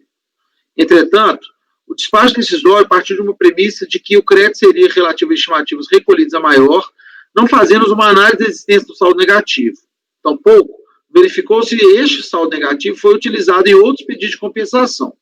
Assim, entende que os autos devem retornar à unidade de origem para que seja feita a análise do pleito compensatório, considerando como direito creditório, em caso, o saldo negativo formado no ano calendário de 2007. Por todo exposto, votos por dar parcial provimento ao recurso voluntário, determinando o retorno dos autos à unidade de origem, para que ela se analise o direito creditório indicado no pedido de compensação como saldo negativo formado no ano calendário de 2007. É como voto, presidente. Ok, então o relator está dando aquela solução de acolher a possibilidade de tratar o pedido do contribuinte como saldo negativo. Há indícios de que, de fato, ele pleiteia saldo negativo e não estimativa. E ele não nega isso não, viu, presidente? Ele não é nem indício, não, ele mesmo fala. Gustavo? Só uma pergunta, Flavinho. Não há mudança de valores em relação do acolhimento da... Ou seja, porque ou foi, literalmente, o cara tinha que apontar saldo negativo, você queria apontar o INDEP, foi isso? Eu não estou mudando período, não estou mudando valor, não estou mudando nada. Período é difícil, né? Porque a estimativa ela tem um período, só o negativo acompanhando o calendário todo. Ele não declina aqui, perdão, porque no relatório não está falando, eu estou pedindo a estimativa de janeiro ou a estimativa de abril, está falando das estimativas. Ele deve apontar um valor só. Pode ser que ele tenha até pedido a estimativa a partir do ponto em que ela se caracterizaria como indevida do ponto de vista do saldo, né? Mas como também o Flávio deve ter sido meio genérico, porque é um paradigma, então talvez não tenha constado aí. Mas normalmente é isso, né? Ele indica lá, tem um saldo negativo, por exemplo, o saldo negativo é integral, às vezes. E aí ele pede cada parcela. Mas, na verdade, deveria ter analisado na perspectiva de um saldo negativo e não como... Porque não é indevido como estimativa, mas seria formado um saldo negativo. Aí eles vão ter que reunir esses processos para analisar. Presidente, eu fiquei com uma dúvida, posso? Claro. Flávio, só para eu entender melhor o caso. Eu ainda não peguei esse tipo de situação. Você até cita aqui o precedente, é de março, né? Não tinha chegado ainda a turma. E a minha dúvida é a seguinte, mas nesse caso, o que você está dando parcial provimento, mas está convolando as declarações que ele já apresentou como saldo negativo. Não precisa cumprir nenhum outro requisito formal, como, por exemplo, retificar, decomp, nada disso? Aceita-se? Ele não consegue, primeiro que ele não consegue retificar, né? Decomp agora já não consegue retificar. Não, mas não é que ele conseguiria? Se antes do despacho decisório, sim. Antes do despacho decisório, sim. Mas depois que proferiu, não. O problema desses casos, Cleusa, aí me corrijam os demais se eu estiver errado, é que esses despachos são eletrônicos. Então, ele parte de uma premissa e não tem uma discussão prévia ali com o contribuinte. É raro de ter uma intimação prévia do contribuinte, ele esclarecer algum ponto. Ele já indefere o crédito de cara. E o próprio contribuinte, a própria DRJ, identificam que não, peraí, eu não estou pedindo pagamento de estimativa maior, eu estou pedindo saldo negativo, é fato isso, a minha DPJ mostra que eu paguei no ano calendário valores a maior. Por isso que a gente tem adotado muito essa medida aqui em outros processos. Geralmente, só complementando aí o esclarecimento do Flávio, é isso, ele confessa na DCTF a estimativa, está correto, ele devia uma estimativa, né? E ele, só que chega no fim do ano, ele apura, às vezes, zero de imposto, né, prejuízo. E aí ele, ao invés dele somar na declaração e pegar o saldo negativo global, ele pega cada estimativa e começa a fazer compensações. Às vezes é parcial, às vezes ele usou um pedaço do 1º de janeiro e depois o restante, ou, sei lá, de um determinado ponto do mês. E aí o que a gente tem entendido é que, para não haver um prejuízo irreparável, porque ele não tem como pedir, normalmente esses créditos devem ter para ser analisado, ele possa ser convolado em saldo negativo e analisado sob essa perspectiva. E dentro do que o presidente está falando, Cleusa, se não acontecer isso, esse saldo negativo ele nunca mais vai conseguir pedir, porque nós estamos de 2007, então esse saldo negativo vai se morreu já lá atrás, então por isso que voltar lá para a DRF, pelo menos é o caminho mais correto, no meu entender. Paulo? Não, só para esclarecer, Cleusa, essa questão da Decomp, que ele não poderia retificar, na verdade, porque iria estar alterando o tipo de crédito, né? Na verdade, o procedimento correto era o quê? Ele iria cancelar essa Decomp que ele apresentou como pedido de pagamento a maior e faria uma nova Decomp como saldo negativo, né? Mas aí a jurisprudência se firmou nesse sentido da possibilidade da convolução, né? Desde que, como apontado com o Gustavo, os valores sejam os mesmos, né? Não é um crédito diferente que ele está tratando. Andréia, daí vamos ver se a gente pode votar. Sim, só um comentário também. Quando eu estava na DRJ, esse tipo de situação, eu baixava em diligência diretamente para a delegacia, porque não tinha sido analisado o crédito, né? Por conta até do teor da decisão do despacho decisório. Aí, nesse caso, aqui na turma, primeiro volta para a DRJ, então. Não, vai para a unidade. Então eu entendi errado. Já dá provimento parcial naquela de devolver para a unidade. Eu estava na cabeça que era a DRJ. Fazer a perspectiva lá dentro. Entendi isso aí, ótimo. Tá. Vamos lá. Relator foi o Flávio. Paulo. Eu acompanho o relator. Gustavo. O relator. Ricardo.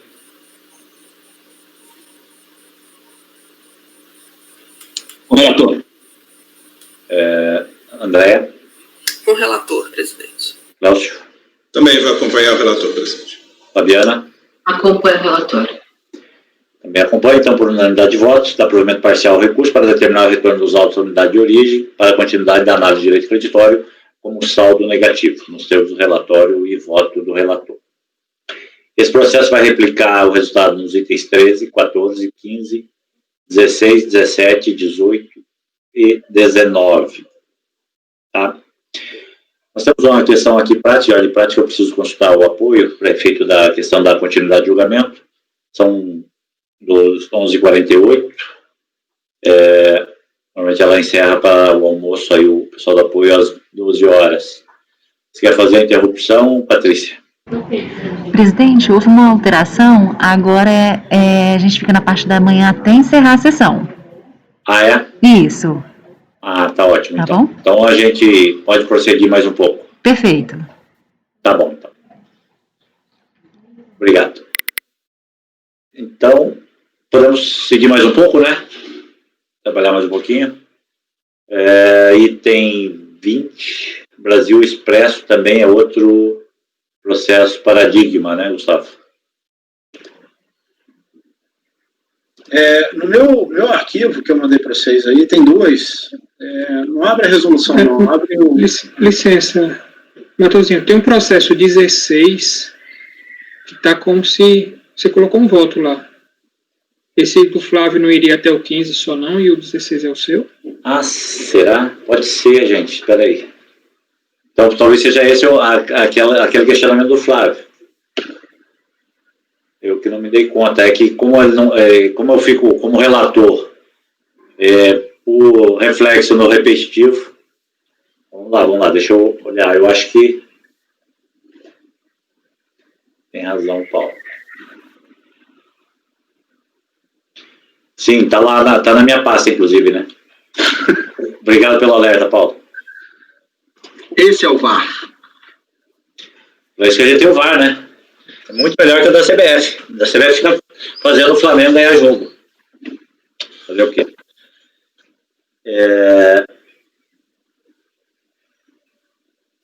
Então, vamos lá fazer o relatório.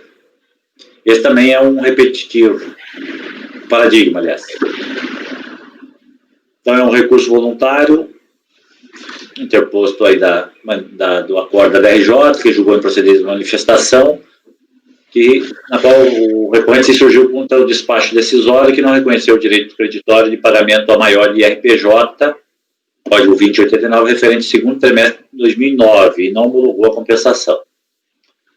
O acordo não acolheu, sob entendimento, não acolheu a manifestação, sob entendimento que a alteração do STF depois de proferido o despacho não surtiria efeito. Mas aditou que o contribuinte também não trouxe a comprovação do erro de fato cometido. Cientificada o acordo, a recorrente interpôs o recurso voluntário, alegando que é possível a retificação do STF, mesmo depois de ter sido proferido o despacho, nos termos do parecer positivo de 8/2015, e que a prova do pagamento indevido foi juntada aos autos, junto com a manifestação, e cujo teor estaria bem explicado no seu direito creditório. Requer o provimento do recurso, ou, alternativamente, que seja determinado o retorno à unidade de origem para o exame de mérito do pedido. Tá? Então, o recurso é tempestivo, tem os pressupostos, estou conhecendo. A recorrente reclama inicialmente a aplicação do parecer COSIT, é aquela coisa que a gente tem acolhido aqui, não vou nem gastar muito na leitura disso aqui, ele, de fato, teria direito à retificação, que a DRJ entendeu que não seria cabível numa primeira análise. Então, a simples apresentação, só que a questão é, a simples apresentação da DCTF retificadora não seria suficiente para assegurar o direito creditório, né? E a DRJ enfrentou essa questão no seu acordo, está aqui transcrito, não sei se, acho que não há necessidade de leitura. Foi feita a simples apresentação do STF retificador, uma vez que já tinha sido proferido o despacho decisório, insuficiente para a confirmação do crédito. Por outro lado, os únicos elementos trazidos pelo contribuinte, junto com a sua manifestação, além das cópias da própria STF e comprovante de recolhimento, consistiram em planilhas demonstrativas das bases de cálculo que embasaram o recolhimento e a retificação. Se é um recurso voluntário, a recorrente repete os argumentos e reapresenta os mesmos documentos, Ora, mesmo cientes da insuficiência dos documentos apresentados, a recorrente não trouxe novos esclarecimentos acerca da origem da alteração da base de cálculo que embasou originalmente o recolhimento, tampouco trouxe cópia dos seus registros contábeis, com vistas à apuração, por isso demonstrar que os valores informados na retificadora, na DCTF, são os que espelham a apuração correta. Sequer foi juntada pela corrente cópia do seu DPJ, que poderia ao menos ser um início de prova da apuração correta. Dessa feita, não há como acolher a pretensão da recorrente, sequer para determinar a baixa dos autos de diligência, posto que esta, como tem reiteradamente decidido esse colegiado, não pode servir como instrumento de instrução processual da qual não se desincumbiu a parte interessada na forma e momento devidos. Por todo exposto, voto no sentido de negar provimento ao recurso voluntário. Então, aqui é aquele caso típico. Eu não anulei a decisão da RJ, porque ela, apesar de dizer que não cabia a retificadora, ela analisou e disse que não tinha de fato prova. E ele, no entanto, o contribuinte não trouxe novos elementos aos autos. Então, estou negando provimento. Ok? Paulo? Acompanho. Gustavo? Acompanho, presidente. Ricardo? Acompanho. Flávio? Relator, presidente. André? Acompanho o relator, presidente. Cléus? Também acompanho, presidente. Fabiana? Também acompanho o relator. Então, por unanimidade de votos, o colegiado nega provimento ao recurso. Aqui, então, apenas para reforçar do item 16, né, como paradigma dos processos 17 a 19. E reforçando também que a decisão anterior do processo 12 da relatoria do conselheiro Flávio, áreas de tecnologia, então só se reflete nos processos 13, 14 e 15. Ok? Agora sim, mais um paradigma, item 20, Brasil Expresso, comércio tacadista do conselheiro Gustavo. Vamos lá, Gustavo. Gente, pode abrir um arquivo que não é uma resolução, tá? Dependendo do que a turma decidir, prevalece o voto que está aqui, ou então, enfim, tá? Mas pode abrir o arquivo completo. Tudo feito pedido eletrônico, por meio do qual a recorrente pretende utilizar crédito decorrente de pagamento superior ao devido relativo à estimativa mensal de dezembro de 2013, concernente a CSLL. O valor da compensação expostura estaria refletida em DARF, alçando a multa de 37 mil. Despacho eletrônico identificou que a importância pretendida pelo contribuinte teria sido integralmente alocada para quitação de débito confessado. Regularmente cientificado a conteúdo da decisão, a empresa opôs a manifestação de inconformidade, sustentando em apertada síntese que o valor relativo à competência de 2013 teria sido equivocadamente apontado, uma vez que se desconsiderou para a apuração da aludida de estimativa os valores pagos a título de CCLL nas antecipações feitas nos meses anteriores. Demonstra que o montante tributável pedido seria de 371 mil, sendo que o total recolhido das competências anteriores teria alcançado o valor de 410 mil, fazendo um valor negativo, um resultado negativo de 38 mil. Comprovar suas alegações apresentou seu DIPJ, cuja ficha 16 demonstraria um valor negativo, ainda que inferior ao recibo descrito, bem como as cópias dos dados destinados à comprovação dos regulamentos das estimativas. O Estado se pronunciar sobre o caso, a DRJ de Recife. Não obstante reconhecer que se é possível desconsiderar as informações prestadas via da CTF, caso comprovado o erro material, entendeu que os documentos trazidos não seriam suficientes para comprovar a liquidez e certeza do direito creditório pretendido, normalmente quando verificada a existência de divergências entre as próprias bases de cálculo indicadas da DCTF e do DPJ, advertindo, inclusive, neste ponto, que a empresa teria apresentado uma DCTF retificadora cujo montante a ser recolhida não teria sido notificado, deixando ainda mais obscura a questão relativa à existência efetiva do direito pretendido. E mais disso, não é procedente a manifestação de conformidade. Tomado o resultado de julgamento acima, ela interpôs o recurso voluntário em que reafirma o erro já alardeado, trazendo, contudo, desta feita, cópias da sua escrita fiscal e contábil, notadamente o LALUR, DRF e SD, seus balancetes mensais e um arquivo denominado livros fiscais, constante de arquivo não paginável anexada à demanda. Pede, então, a reforma do aresto, recorrido e reconhecimento do seu direito creditório. É o relatório. Pode ir para o voto, Gustavo. Eu faço uma explicação um pouco mais extensa da admissibilidade aqui, só porque eu, inclusive, fiquei na dúvida na hora se o procurador tinha assinado o recurso, estava habilitado, mas está assim, tá bom? Eu estou conhecendo o recurso. Primeiro título aqui, prefacialmente, eu vou abordar a questão do ônus da prova e da verdade material. Eu já li isso aqui em sessão em outros pontos. Um resumo, eu sustento que processo administrativo de compensação se aplica o princípio da verdade material, mas exclusivamente, não no sentido de se admitir prova a qualquer momento, mas sim no sentido de que a administração pública tem, quando menos, se indicar quais provas serem produzidas pelo contribuinte. É isso que eu coloco como prefacial do meu voto. Vamos lá para o tópico 2, que é dialética processual. A questão trazida do exame aparentava até certo ponto uma simplicidade que desafiava a conclusão adotada pela DRJ. Com efeito, o contribuinte nunca sustentou em qualquer momento que teria incorrido em erro quanto ao registro da base de cálculo da CCLL, mas exclusivamente quanto às exclusões concernentes, tiro o que aí, aos valores pagos nos meses anteriores, a fim de determinar o montante de tributo devido quanto ao quarto trimestre de 2013. Sendo essa a efetiva realidade do caso, a exigência feita pela turma quórum, no sentido de se impor ao contribuinte a exibição de documentos necessários à comprovação da própria base imponível, seria toda a monta dispensando, para não dizer ilegal.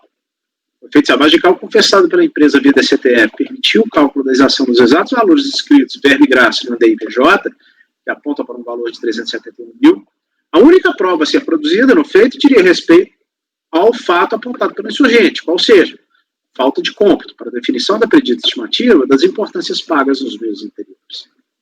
Tem razão, todavia, a Tomacó, quando afirma que os elementos até então trazidos não faziam prova pretendida pela empresa, notadamente porque a DCTF apresentada a Florestais, que consta do acordo recorrido mesmo após a sua retificação, apontava para um débito de CCLL no importe de 38 mil, aproximadamente, valendo destacar que essa estimativa foi calculada a partir de balancete de suspensão. A DIPJ, de seu turno, aponta para um débito anterior às deduções das parcelas pagas ao longo de 2013 de 371 mil. A incompatibilidade entre as duas informações e o fato dessa última declaração de ter realmente caráter meramente informativo indiciaria, sim, a necessidade de uma melhor instrução do feito a fim de trazer certeza e liquidez ao direito creditório pretendido. O que ocorre, entretanto, é que a empresa nunca foi em qualquer momento instada a trazer outros elementos que não aqueles que, a teor dos preceitos do artigo 3731 do CPC, comprovariam a causa de pedir efetivamente deduzida, ou seja, o valor das citadas estimativas foi incorretamente apurado ante a falta de consideração dos valores estimativas pagas em meses anteriores. Que a apresentação do balancete de suspensão à se referida à imperiosa não se discute. Contudo, cabia, como sustentado no tópico 1 deste voto, às autoridades fiscais, enquanto entes responsáveis pela condução do processo administrativo, apontar quais fatos ainda pressupõem a produção de provas, cujo ônus é inarredavelmente do contribuinte, mas que deve, quando menos, ser instado a produzi-las. Lembrando que, neste tipo de processo, o primeiro momento que a empresa tem verdadeiramente conhecimento sobre os tipos de provas que deve fazer, é o julgamento intentado pela DRJ, já que, por decidir por meio de despacho eletrônico, a DRF não faz qualquer tipo de instrução. Justamente para atender a exigência posta na acordo recorrida, a recorrente trouxe os elementos que demonstrariam, em tese, o valor efetivamente devido à CCLL antes das deduções concernentes às parcelas pagas nos meses anteriores. Neste caso, a exibição destes novos documentos, nesta fase processual, como bem entender no colegiado, se adequaria à hipótese descrita pelo artigo 16, parágrafo 4c do decreto 7235, uma vez que exibidos para se contrapor a fatos suscitados exclusivamente na instância acordo. Os elementos devem ser acatados como prova do fato constitutivo da recorrente, e mais que isso, como consequência da própria dialética processual. Pode seguir, eu acho que aqui não deve haver divergência, se eu bem me lembro do posicionamento de todos. Ok. Dos elementos trazidos. Dentro dos documentos trazidos pela parte, é importante afastar a pertinência desde logo do LALU, já que, não obstante trazer informações concernentes à CCLL, este livro se destina à apuração do lucro real. O livro apropriado para demonstrar a apuração da contribuição em exame seria o LAX, o qual, diga-se, não foi exibido. Entretanto, a insurgente trouxe, de fato, outros elementos, notadamente os balancetes, que, a priori, teriam sido utilizados para abastecer as DCTFs transmitidas e a própria DIPJ. Neste passo, a empresa trouxe uma DRE que teria sido informada ao fisco mediante transmissão do SD e que descreve, para o período de janeiro a dezembro de 2013, um lucro líquido da ordem de 3.796.000. A este valor, teriam sido acrescidas parcelas de despesas não dedutíveis no montante tanto conformando assim a base de cálculo descrita no recurso voluntário, isso é 4.132. O valor devido a título da CCLL no mês de dezembro, e por conseguinte no próprio ajuste, seria de 371 mil. Mas se considerar os valores comprovadamente pagos a títulos estimativos mensais, ter-se-ia efetivamente um valor zero a pagar a título da CCLL no mês de dezembro, e um saldo negativo apurado da declaração de ajuste. Qual seria então o problema? O problema, e como já destacado no tópico anterior, é que a estimativa de dezembro teria sido apurada a partir de balancete de suspensão, que não foi apresentado, e que deveria constar da SF da empresa, como também não exibido nos autos. O resultado do período relativo ao mês de dezembro poderia ser até verificado a partir da ECD apresentada no feito, e dos balancetes de verificação constantes de folha 141, arquivo compaginado. No entanto, esses documentos não equivalem àquele descrito no artigo 35 da Lei 8981, mas que isso, diga-se, os balanços ou balancetes de redução ou suspensão constituem requisito objetivo à apuração do imposto e da contribuição por outra modalidade, que não a simples aplicação dos percentuais de presunção sobre a receita bruta. Aí eu transcrevo o artigo. O documento tratado pelo artigo citado acima não só reunirá informações sobre o resultado aferido pela empresa no período de apuração, como declinará precisamente os valores já pagos acumuladamente que poderão resultar na suspensão do imposto. E este documento, diga-se, a parte de todo o restante de conjunto de provas produzido, não foi acostado aos autos. Assodadamente, à primeira vista, a consequência da constatação acima imporia a adoção de uma solução contrária aos interesses da recorrente, já que reprisa-se o ônus da prova quanto à liquidez e certeza do crédito e do contribuinte. Todavia, como é alertado e destacado, é mistério das autoridades administrativas, quando menos, apontar os elementos de prova que devem ser trazidos pelos interessados, pena de vexar-se o princípio da verdade material e a garantia da ampla defesa. Como se vê do acordo recorrido, a DRJ efetivamente sustentou a necessidade de exibição de documentos contábeis. Aí eu transcrevo. O que se infere do trecho acima, contudo, é que a turma condicionou o direito creditório à exibição genericamente apontada de livros contábeis e documentos fiscais.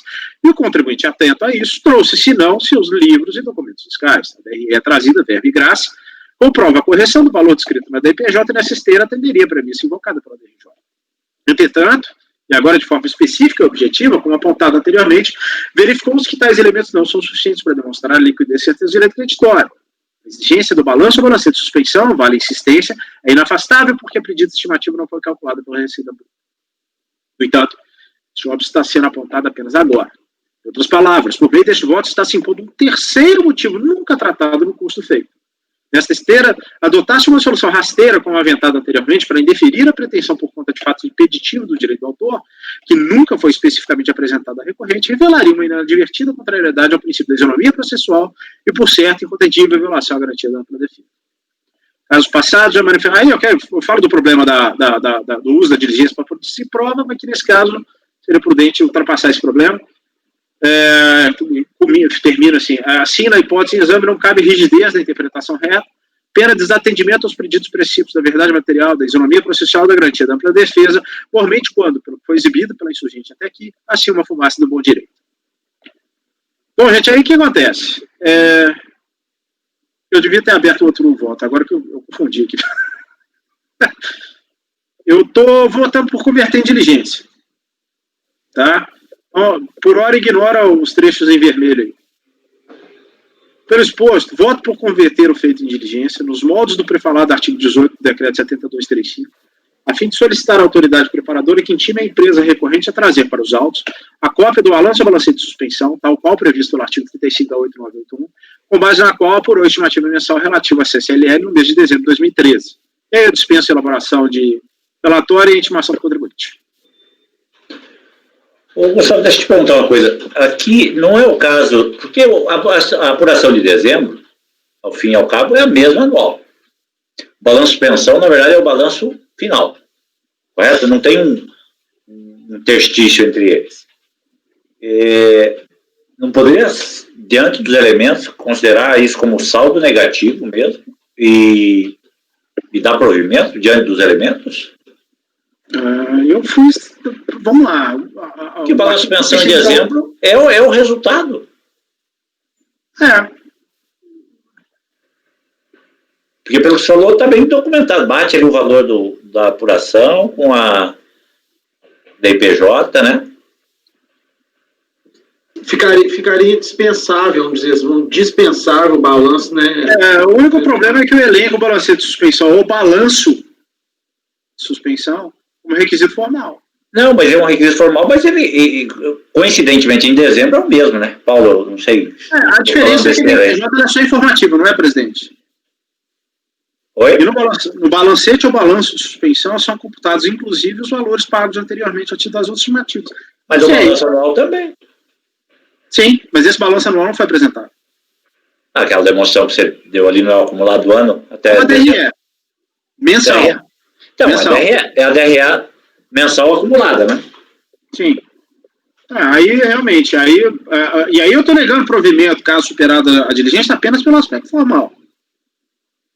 Pois é, não sei, Paulo, eu não olhei o processo, mas assim, tentando... Não, queria só chamar a atenção, que, Gustavo, você transcreveu o item 14 do acórdão da DRJ, onde ele fala a questão da necessidade dos livros contábeis e fiscais, mas no no parágrafo 15, ele é específico. Os comprovantes de recolhimento trazidos provam as antecipações realizadas. Porém, não há nos autos prova da base de cálculo da estimativa apurada em dezembro com base em balancete de suspensão/redução, o que não permite aferir se a CSLL devida na DPJ corresponde à realidade fiscal do contribuinte.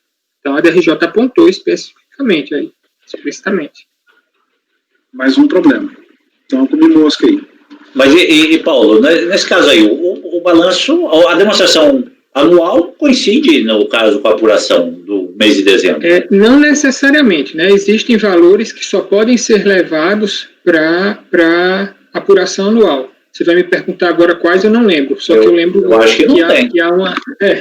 eu lembro que há uma divergência. Oi? Por exemplo, ajuste de preço de transferência. Existem alguns ajustes que são específicos da apuração anual. Ô, presidente, o grande problema aqui é o seguinte, ele ainda está pedindo a estimativa, não é o ajuste. E a estimativa ou você calcula pela receita bruta, ou você calcula com balanço de suspensão. Isso é fato. Eu não estou falando do ajuste, ele não está pedindo saldo negativo. Mas ao fim e ao cabo não dá no mesmo, gente. Porque o pagamento indevido, só um pouquinho, André, já te passo, apurado em dezembro, ele vence em janeiro, corrige o mesmo índice do saldo negativo, não sei se tem diferença. Presidente, eu concordaria com você se ele tivesse apurado a estimativa de dezembro pela receita bruta, mas não foi. Só um pouquinho, André. O que me chamou a atenção, me corrija se eu estiver errado, Gustavo, eu acho que você colocou no seu voto que essa estimativa mensal nem foi utilizada para apurar o saldo negativo. E que isso ficou caracterizado. Então, é um organismo muito grande não reconhecer esse direito creditório, que ele está pedindo, ele está falando, olha, eu paguei essa estimativa, mas eu não devo. E ela não foi utilizada realmente na apuração do saldo negativo. Esse 38 mil é o valor, é o valor que ele pagou e é o valor que daria como excedente saldo negativo, não é? Eu acho que não, pelo que eu me lembro do relato. Eu confesso, não me lembro. O Gustavo fala assim, ó, regulamento de contribuinte cientificado, tal. Pelo que demonstra, o montante tributável para o predito mês seria 371 mil. Sendo que o total recolhido na propriedade exterior seria de 410, perfazendo um resultado negativo de 38 mil. Ele pagou ainda mais alguma coisa em dezembro? Ou só informou um débito indevido? Só informou um débito indevido.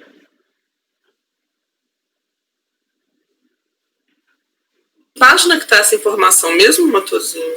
É na folha 2. No relatório ainda. Terceiro parágrafo. A conta, gente, é muito simples. A conta é a seguinte, ele pagou 410 mil reais de estimativa, isso é fato. Então, se o valor apurado é 371 mil... de dezembro.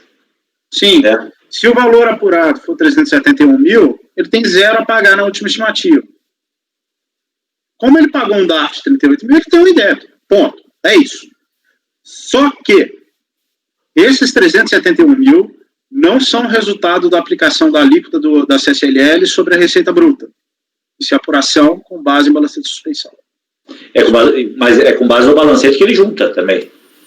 Não, ele não junta. Ele junta balanceio de verificação. A DRE bate com esse valor, não bate? Sim, mas aí que está, presidente. O artigo 35, quando ele fala do balanceio de suspensão, ele fala que ele serve para outras coisas, inclusive. Eu até perguntei isso, conversei isso com o Flavinho. Esse balanceio de verificação seria a mesma coisa que o balancete de suspensão? Seria a mesma para mim, há uma coincidência, gente. Para mim, por mais que tem ajustes que você faz no final, ajustes de cálculo de imposto, mas Mas aí nós estamos considerando a opção do contribuinte. Gustavo, mas a questão aqui não é verificar se ele fez tudo certo, se declarou seguindo as normas de contabilidade. É verificar se esse pagamento é indevido ou não. Sim, mas como é que eu vou verificar se esse pagamento é indevido? Parece que é indevido. Sim, mas como? Porque o artigo... Gente, vamos lá. Os 371 mil foram resultado da apuração de balanceio de suspensão que não está apresentado nos autos. Ele traz um balancete de verificação, não é a mesma coisa. Nós temos um requisito formal.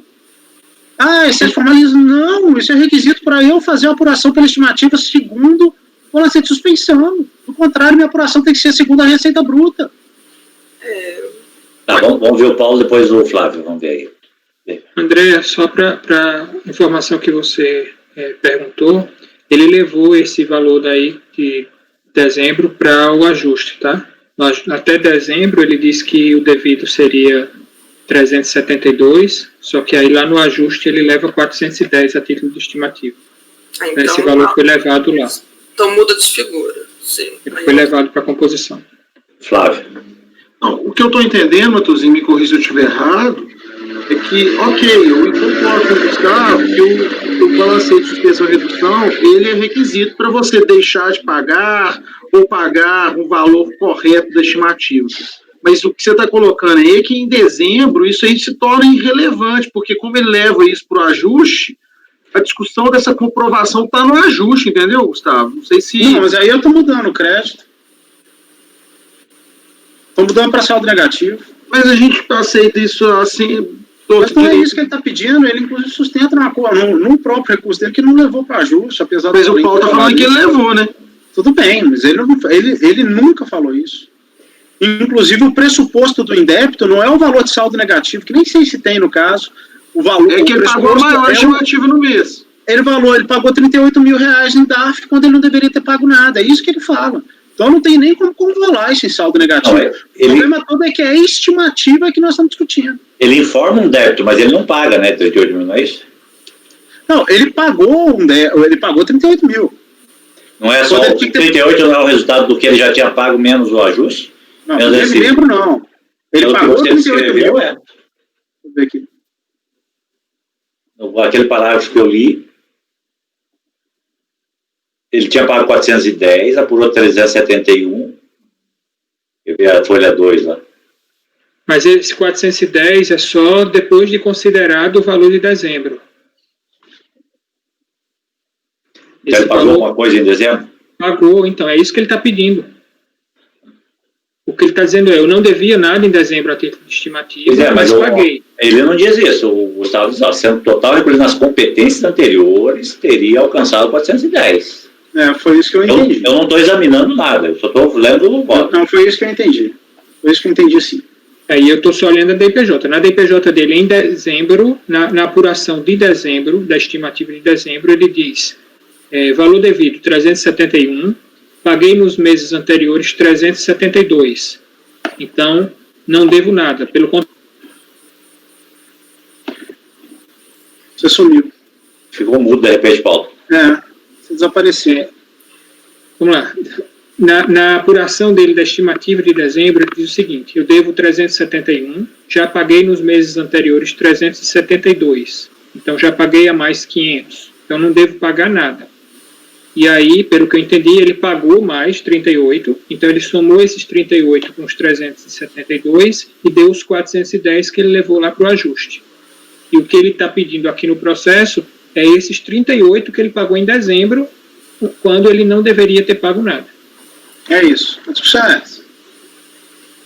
Se entender que não precisa de balanço de suspensão, ele tem direito à recuperação de 38 mil relativa à estimativa e não ao saldo. Mas se ele não tiver declarado uma declaração de compensação pedindo saldo. Eu não pedi, não tem isso aqui nos autos.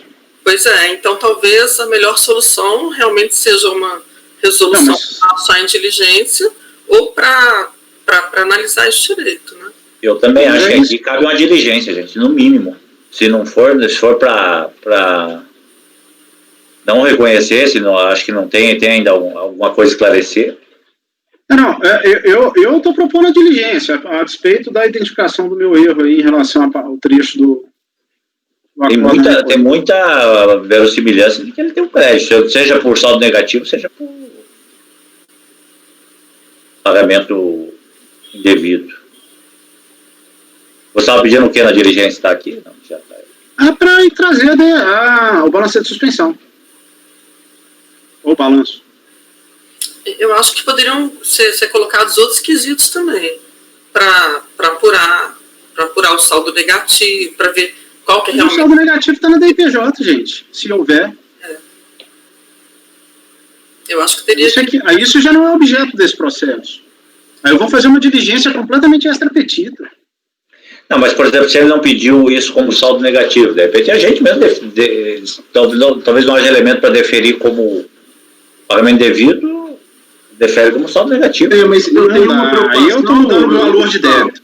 Gustavo, mas eu acho que a diligência é importante verificar se ele, por exemplo, se ele não apresentou um pedido de compensação indicando o saldo negativo que compõe esse valor, entendeu? Às vezes ele vai pedir 2 vezes. Sim. Ou um pedido de compensação que não está aqui, entendeu? Eu não me apoio, não. Então vamos lá, na dúvida aí, eu não sei, o próprio relator tem a alternativa da conversão de diligência. Os que estão silentes aí, que só acompanharam a discussão. Ricardo, Clécio e... Ricardo, que você aí que está quietinho, só olhando. Eu estou pretendendo acompanhar o relator. Acho que tem... O relator tem 2 alternativas. Agora, eu não tenho condições de analisar os fatos e dar aqui o crédito. Eu acho que realmente deveria, se vai para a diligência, deveria pedir para eles fazerem uma apuração por lá já. Porque pediu para apresentar o balancete, suspensão e redução, para mim... Bom, mas daí é com ele, né? Ele vai fazer a análise depois. Eu concordo com a diligência. Ok. Então vamos lá, vamos para o voto. Paulo, concorda com a diligência? Eu concordo, só que eu acho que assim, o apontamento que o Gustavo fez de que não foi exigido do contribuinte a apresentação do balancete de suspensão, isso daí eu acho que está teria que suprimir isso, né, Gustavo? Oi? Isso aí está em confronto com a decisão da DRJ, tá? Agora, eu acho que ele trouxe outros elementos aqui, e aí eu não consigo abrir, né, de fato, assim, o fato de ser o mês de dezembro, ele traz balancetes aqui acumulados até dezembro, traz a SCD dele, e traz depois esses livros fiscais, que são outros documentos no mesmo estilo, no mesmo formato da SCD. Então, pode ser até que isso daí seja a ECF dele, Gustavo. Então, assim, eu acho que... Não está lá. Oi? Mas o que é que está nesses livros fiscais? Lançamento de despesa. Cara, a única coisa que faz qualquer tipo de prova é a DRE. Esses livros fiscais se abriu? Abri. Não traz, ele não tá. Primeiro que ele não traz nenhum resultado. Ele não traz nenhum resultado. As notas fiscais, devem ser as notas fiscais de emissão dele, na verdade. E aí a única coisa que realmente traz resultado e que coincide com as operações da IPJ é a DRE. Só.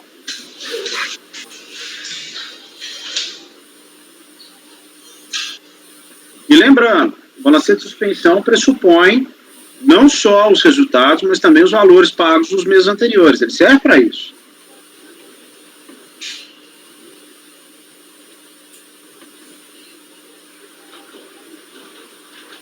Tá.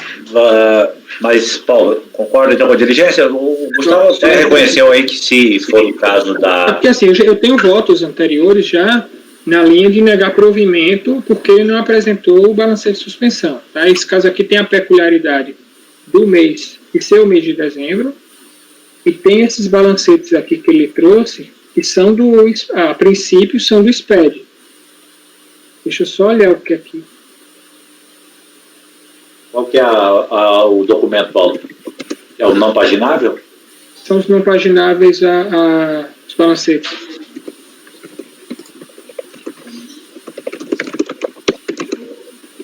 É um balancete acumulado, né, de janeiro a dezembro. É de verificação. Isso, mas que a princípio reflete o SPED dele, né? Uhum.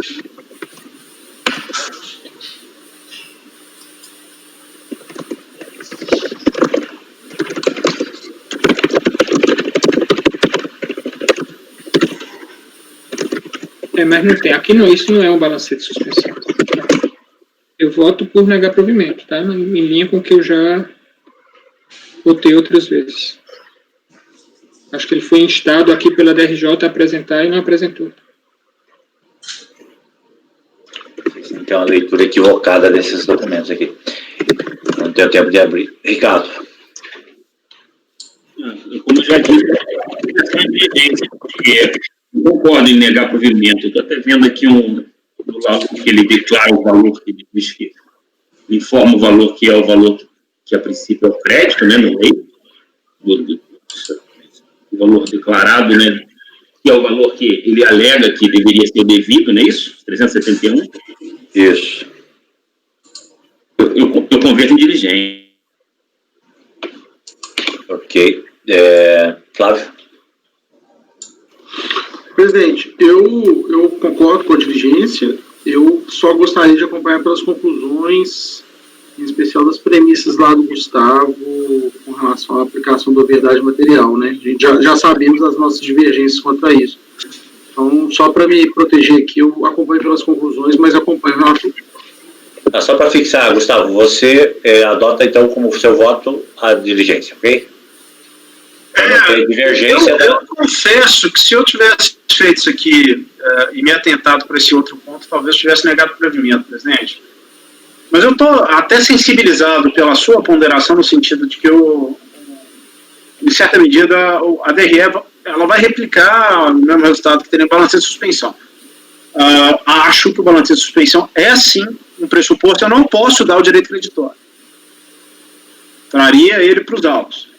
E eu insisto, se a turma entender que é necessário realmente, tudo bem, eu coloco aqui para verificar se esse saldo não foi negativo, não foi objeto de qualquer pedido adicional. Já até coloquei, só acho desnecessário. Desnecessário porque ele fala que ele pagou 471 mil de estimativas. Ou seja, ele teria de qualquer jeito uma última estimativa errada a pagar, porque a última estimativa dele seria zero. Então, mas tudo bem, mas vai que o colegiado decida... vou lá em saldo negativo. Aí eu não acho possível, aí eu diverjo. Não, você pode divergir, mas daí é lá no outro voto. É só para a gente ter o elemento. Você pede uma coisa, depois a gente não tem esse elemento para julgar. Aqui eu já coloquei. Por exemplo, dependendo do conjunto de documentos, eu acho que é perfeitamente possível deferir como saldo negativo, se ele não utilizou isso como saldo negativo. Aí já mata tudo a diligência, né, presidente? A verdade é essa, faz uma diligência só. Né? É só para trazer os elementos. Para confirmar o saldo negativo informado na DIPJ e a não utilização dele em outro, só como item adicional. Esse é só para o colegiado ter parâmetro para decidir no futuro, se for o caso. Vocês viram se na DIPJ teve saldo negativo mesmo? Eu não vi. O Paulo disse que tinha.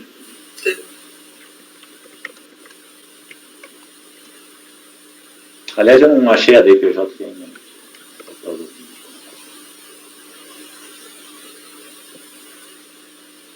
Então vamos lá, aqui, ó, só para completar para quem for votar pela diligência.